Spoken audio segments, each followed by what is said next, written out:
የሰው ሚስት ማማለል አይደለም ቀለበት ካየ እዛች ጋር ያቆማል። እናቱ በህይወት ካለች እናቱን ይወዳል። ትጉህ መሆን አለበት። ዲሊጀንት መሆን አለበት። ፈጣሪውን ይፈራል። ሪቨረንስ አለው። እንደው ገንዘብ አለኝ ብሎ የሚያያለ በኋላ ሂሳብ ተጠራቅሞ ይመጣብሃል። 7 ኮንቴነር አስጭኜ ከዛ እንደዚህ አድርጌ ከዛ ምናምን ይሄ የጀንትልመን ባህሪ አይደለም። ሲወጣ ጨዋ ነው፣ ሲገባ ጨዋ ነው። ለሴት ልጅ ክብር ያለው ሬስቶራንት ከሄዱ ወንበር ጎትቶ ያስቀምጣል።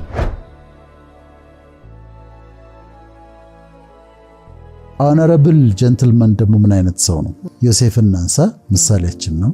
ከቤተሰቡ 11ኛ ልጅ ነው። የያዕቆብ ልጅ ነው። አባቱ በጣም ይወደው ነበር። ጌጠኛ ልብስ አልብሶታል በልጅነቱ። በሱ ምክንያት ወንድሞቹ፣ ሌሎች ወንድሞች፣ ታላላቆች ሁሉ ይቀኑበት ነበር። ህልም እያየ ይነግራቸዋል። 11 ከዋክብት ፀሐይና ጨረቃ እንደዚህ ሲሰግዱልኝ ያየው ይላቸዋል። እውነት ነው። ከዛ የኛ ሁሉ ነዶ ታስሮ ቆሞ ነበረ። የናንተ ነዶ ለኔ ነዶ ሰገደች ይላቸዋል። ህልም አይቶ ነው የሚነግራቸው። ጠሉት።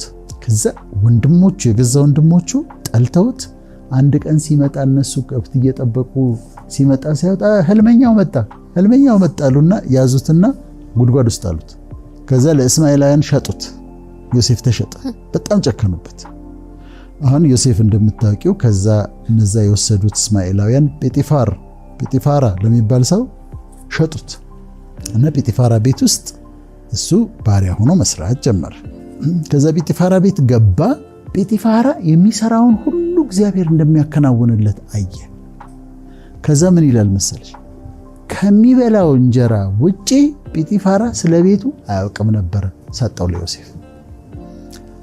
አንድ ኳሊቲ የወንዶች ታማኝነት፣ ፌትፉልነስ፣ ታማኝ ስለሆነ ነው የሰጠው። ወንድ ልጅ ትልቁ ኳሊቲው ታማኝ መሆን አለበት። ለጓደኛው ታማኝ፣ ለፍቅረኛው ታማኝ፣ ለትዳሩ ታማኝ፣ ለሚሰራበት ቦታ ታማኝ መሆን አለበት። ታማኝ ነበረ። ስለዚህ አንድ ትልቅ ኳሊቲ፣ የወንድ ልጅ ኳሊቲ ታማኝነት፣ በቃ ፌትፉል መሆን አለበት። ከዛስ ይሄ ዮሴፍ ስትመለከቺ በኋላም እስር ቤት ይገባል። የሆነ ችግር ተፈጥሮ አይደል? እስር ቤትም ገብቶ ይሰራል። የእስር ቤቱ አለቃ ሆኗል። እዚህ ጲጢፋራ ቤት ውስጥም ገብቶ በጣም ሃርድ ወርኪንግ ነው፣ ዲሊጀንት ነው። ለዛ ነው አሳልፎ የሰጠው ከታማኝነቱ ጋር። ሁለተኛ አንድ ወንድ፣ አንድ ጀንትልመን የሥራ ሰው መሆን አለበት። ትጉህ መሆን አለበት። ዲሊጀንት መሆን አለበት። ሄዶ ለቤተሰቡ ብሬድ ዊነር መሆን አለበት። የሚበሉትን ቤተሰቡ የሚበሉትን ነገር ሄዶ ማምጣት አለበት። ሶስተኛ የወንድ ልጅ ባህሪ ጀንትልመን። አሁን ዮሴፍን ታያለሽ። በኋላ እስር ቤት ገብቶ ከእስር ቤት ወጥቶ ድንገት ጠቅላይ ሚኒስትር ይሆናል። ድንገት ጠቅላይ ሚኒስትር ሲሆን ግን he was ready for the job፣ ለስራው ዝግጁ ነበር። የት ነው የተዘጋጀው? እስር ቤት ውስጥ ተዘጋጅቷል። የሆነ ፕሪፓሬሽን ነበረው። ስለዚህ አንድ ሰው ጀንትልመን የሚባለው ራሱን የሚያሻሽል፣ ለሰልፍ ኢምፕሩቭመንት የሚሰራ፣ ያነባል፣ በእውቀት ራሱን ባለው አቅም ተጣጥሮ ራቁን ራሳስ ያሳድጋል፣ ዶክመንተሪ ያያል፣ ይጠይቃል፣ ያዳምጣል። ይሄ የጀንትልመን ኳሊቲ ነው። ከዛ አሁን ጲጢፋራ ቤት እየሰራ ዮሴፍ ችግር ተፈጠረ። ችግሩ ምንድነው? የጲጢፋራ ያለቃው ሚስት አይኗን ጣለችበት ይላል። አይኗን ጣለችበት። ከዛ ከኔ ጋር ተኛ አለችው። አሁን ቤት ውስጥ ማንም የለም፣ ማንም አያይም። ጲጢፋራ ቤተ መንግስት ነው የሚውለው። ሴትዮዋ ደግሞ በጣም ቆንጆ ነች። ቤታቸው ድረስ ይገባል ዮሴፍ፣ መኝታ ቤት ድረስ ይገባል። ቢፈልግ ጲጢፋራ ሳያውቅ የሆነ ነገር ማድረግ ይችላል። የምትስብ ሰው ነች። ከዛ ምን አላት እሱ? ጌታዬ እኮ ጲጢፋራ አንቺ ሚስቱ ስለሆንሽ ከአንቺ በስተቀር እኮ ሌላውን ነገር ሁሉ እኮ ሰጥቶኛል አለ። ከአንቺ በስተቀር ሌላውን ነገር ሁሉ እንዴት ይሄንን ክፉ ነገር አድርጋለሁኝ አላት። ደግሞ በእግዚአብሔርስ ፊት እንዲህ አይነት ኃጢአት እንዴት አድርጋለሁ አለ። አራተኛው የጀንትልመን ባህሪ ፈጣሪውን ይፈራል። ሪቨረንስ አለው። እንደው ገንዘብ አለኝ ብሎ እንደው አጋጠመኝ ብሎ ማንም ያይም ብሎ እየሄደ አይተኛም፣ አያደርግም እንደዛ። ምክንያቱም አምላኩ ስለሚፈራ ማለት ነው። አንዳንድ ጊዜ ችግሩን መሰለሽ በቃ እችላለሁ ብለው ስለሚያስቡ ነው። ገንዘብ አለኝ፣ አክሰስ አለኝ፣ የፈለኩትን አደርጋለሁ የሚያያለ በኋላ ሂሳብ ተጠራቅሞ ይመጣብሃል። የሚፈራ ነበር። እንደዚህ ይዛው ከዛ ልብሱ ይቅር ብሎ ልብሱን ትቶ ሮጠ። ያንኑ ልብስ ማስረጃ ያዘችና ጴጢፋራ ሲመጣ አንተ ያመጣኸው ባሪያ አለችው። ዛሬ ሊደፍረኝ ነበር። ማስረጃ ይሄው ለጽድቅ የተወውን ማስረጃ እሷ ለክስ አደረገችው። ጴጢፋራ አመናት። ዮሴፍ ማስረዳት አልቻለም። እስር ቤት ተጣለ። አሁን ተመልከች፣ እስር ቤት ውስጥ ገባ። እስር ቤቱ ይሰራ ነበር። ከዛ ህልም ይተረጉም ነበር። አሁን ንጉሱን ሊገሉ ነበር ተብለው የንጉሱ እንጀራ በጋዝና ጠጅ አሳላፊ ታስረው ህልም ፈታላቸው። አንዱ እንዲመለስ ወደ ቦታው እንደሚመለስ፣ አንዱ ደግሞ እንደሚገሉት ነገረው። ጠጅ አሳላፊው ቦታው ተመለሰ። አስበኝ ብሎት ነበር፣ ረሳው። አሁን ዋናው ኦኬዥን ተፈጠረ። ምን ሆነ? ንጉሱ ፈርዖን ህልም አየ። በጣም ከባድ ህልም ነው ያየው። መጀመሪያ 7 ወፋፍራም ላሞች ወጡ ከውሃ ውስጥ። ከዛ ቀጥሎ ሌሎች 7 በጣም የከሱ ላሞች ወጡ። የከሱት ላሞች ወፋፍራሞቹን ላሞች ዋጧቸው። ይሄንን ያየው። ከዛ ደግሞ እንደገና ሁለተኛ ደግሞ እሸቶች በእሸቶች ያን ነው አይተው። መጀመሪያ የዳበሩ ያማረ ወጡ። ከዛ በኋላ የከሱት ወጡ። ከዛ ዋጧቸው። ይሄን አየና ህልም የሚተረጉም ብሎ ጠቢባን ቢጠሩ ምሁራን ቢጠሩ የሚተረጉም ጠፋ። እስር ቤት ከዮሴፍ ጋር ታስሮ የነበረ ጠጅ አሳላፊ አሁን አስታወሰ። ጌታዬ፣ አንድ ሰው አለ እስር ቤት ውስጥ ዮሴፍ ይባላል። ህልማችንን ይተረጉምልን ነበረ። ለኔ ወደዚህ ቦታ እንደምመለስ ተርጉሞልኝ ሆኗል። ስለዚህ እሱ ይጠራ ብሎ ሪኮመንድ አደረገው። ጥሩት አለ። የተረሳውን ሰው እስር ቤት ነው፣ ባላጠፋው ነገር ነው የታሰረው። ዮሴፍ ተጠራ። ጸጉሩን አስተካከሉ፣ ልብሱን ቀየሩ፣ ምናምን ወሰዱና በንጉስ ፊት አቆሙት። አሁን ካራክተሩን ልናይ ነው። ንጉሱ ህልም እንደሰማ እንደተረጎምኩ ሰምቻለሁ አለው። ከዛ ዮሴፍ ምን አለ መሰለሽ? ይህ በእኔ አይደለም አለ። ይህ በእኔ አይደለም፣ እግዚአብሔር ግን ለፈርዖን ይመልስለታል አለ። እዚህ ጋር መናገር ፈልገው መሰለሽ? ጉረኛ አይደለም። ዝም ብሎ ጉራ መንዛት የጀንትልማን ባህሪ አይደለም። ለወንድሞቼ የምነግራቸው ዝም ብሎ በቃ እኔ እንደዚህ ሆኜ 7 ኮንቴነር አስጭኜ ከዛ እንደዚህ አድርጌ ከዛ ምናምን፣ ይሄ የጀንትልማን ባህሪ አይደለም። በእኔ አይደለም ነው ያለው፣ በሱ ነው ያለው። እና ጉራ የጀንትልማን ባህሪ አይደለም። እሱን ያደረገው ማለት የነበረበት ምንድነው? አዎ ልክ ነው። እሱስ ቢሆን ጠጅ አሳላፊው እኔ ፈትቼለታል ህልሙ እዛ ጋር የተመለሰው ያንተም ይፈታል ማለት ነበረበት። በእኔ አይደለም ሀምብል እኔ አይደለም ግን እግዚአብሔር ይመልስለታል አለ። ጉራ የለበትም፣ ሀምብል ነው። እና ጀንትልማን እንደዛ ነው ማለት ነው። ከዛ ዮሴፍ ላይ የምታየው 6ኛው ጨዋነት ነው።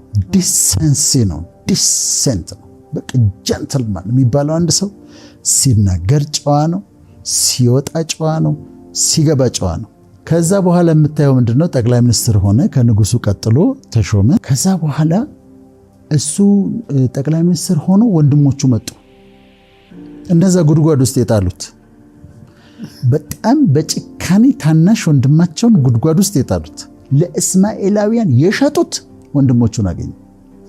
በዛ ሰዓት ጥሎ ማስገረፍ ነው ያለበት፣ ስልጣን አለው። እህል ጠፍቶ ነው በዛ ሀገራቸው የመጡት። ማሰር ይችል ነበር፣ ትንሽ መቅጣት ይችል ነበር፣ አላደረገውም። ጀንትልማን የሚባለው 7ኛ ነጥባችን ራሱን የሚገዛ ሰልፍ ኮንትሮል ያለው ግልፍተኛ ያልሆነ በነገር በተነሳ ቁጥር ሸሚዙን ጠቅልሎ ካልተደባደብኩ ማይል ከኋላ ለምን ክላክስ አረክብኝ ከፊቴ ለምን መንገድ ዘጋህብኝ ብሎ እጅ አውጥቶ ማይሳደብ ወጥቼ ካልተደባደብኩ ማይል እሱ ጀንትልማን ነው። ያ ወንድነት አይደለም፣ ያኛው ጀግንነት አይደለም። ጀንትልማን ግልፍተኛ አይደለም፣ ጠብ ውስጥ አይገባ። ከዛ 8ኛው የጀንትልማን ባህሪ ከዛ ወንድሞቹን ቆየና በላቸው፣ አጠጣቸው፣ እህል ሰጣቸው። 8ኛው ባህሪ ራስ ወዳድ አይደለም፣ ሰልፊሽ አይደለም። ሰልፊሽ አንዳንድ ጊዜ ወንዶች በጣም ሰልፊሽ ይሆናሉ። በቃ ለራሱ ችግረኞችን የሚረዳ ድሆችን የሚያስብ ጊዜውን የሚያካፍል ገንዘቡን የሚያካፍል መሆን አለበት። 9ኛ ሀገሩን የሚወድ ቢሆን ጥሩ ነው። አሁን ዮሴፍ እኮ ሊሞት ሲል ምን አላቸው መሰለሽ? አጥንቴን አባቶች የምድር ወስዳችሁ እንድትቀብሩ አላቸው። የመጨረሻው እችን በደንብ ኤምፋሳይዝ አድርጌያት እንጨርሳለን።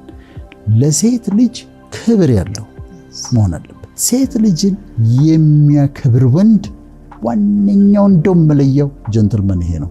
ሴት ልጅን ያከብራል፣ ለሴት ልጅ ይራራል። ሴት ስትናገር ጮኛውም ትሁን ሚስቱም ትሁን ያዳምጣታል። የማዳመጥ ችሎታ አለው። እሱ የራሱን እንዲሆነው ከዛ እንዲያርግ አይደለም የሚለው፣ ያዳምጣል። ጀንትልማን ያዳምጣል። ለወንድሞቼ ለምነግራቸው መኪና ውስጥ ስትገባ በር ይከፍታል። ሬስቶራንት ከሄዱ ወንበር ጎትቶ ያስቀምጣል። የውጭ ሰውነቷን ብቻ እንደው ይሄኛውን ፓርቲ የውስጥ ውበቷን ማድነቅ ይችላል። ነፍሷን ይወዳል። የውስጥ ማንነቷን ነው የሚወደው፣ አካላቷን አይደለም፣ ግን የውስጥ ማንነቷን ይወዳል። ከዛ ነፃነት ይሰጣታል። እጮኛው ከሆነች ካልፈለገች የሚሄድ መብቷ የተጠበቀ ነው፣ አያስገድዳትም።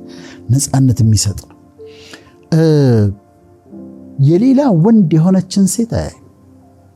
አንድ ወንድ ቀለበት ካደረገች ለምሳሌ አይቷት ወዷት እንኳን የጋብቻ ቀለበት ወይም የጮኝነት ቀለበት ካደረገች እዛ ጋር ያቆማል። አለቀ። የሰው ሚስት ማማለል አይደለም። ቀለበት ካየ እዛች ጋር ያቆማል። ሬስቶራንት ገብተዋል። እዛ ጋር አንድ ወንድ አለ፣ ከአንዲት ሴት ጋር ተቀምጧል። ቆንጆ ሴት ነች ልጅቷ። እሱ ከጓደኛው ጋር ተቀምጧል። ይሄኛው ጓደኛው እንኳን ለዛች ሴት ምልክት ሊሰጥ ከሞከረ ተው ነው የሚለው። ከወንድ ጋር ነች። አንደኛ ዝም ብላ አታፍጥ፣ ሁለተኛ ደግሞ ምልክት አትስጥ ምናምን። ከወንድ ጋር ነው ያለችው። አይማታም በፍጹም። እጁን ሴት ልጅ አያነሳም፣ አይሳደብም። ይህ አሁን እንደ ኖርማል በቃ የወንድ ልጅ እንትን አድርገው ያዩታል። በፍጹም ጀንትልማን አይማታም፣ አይሳደብም። የመጨረሻ የጀንትልማን ባህሪ ከዚሁ ጋር ተያይዞ እናቱ በህይወት ካለች እናቱን ይወዳል። እናቱ ጋር ይሄዳል፣ እናቱ መልካም ያደርጋል፣ እናቱን ይንከባከባል። ሄዶ ከእናቱ ጋር ቁጭ ብሎ ቡና ይጠጣል። መደረግ ያለበትን ለእናቱ መልካም ነገር ያደርጋል። ጀንትልመን እናቱን የሚወድ ነው። ስለዚህ እነዚህ ባህሪዎች የጀንትልመን ባህሪዎች ናቸው።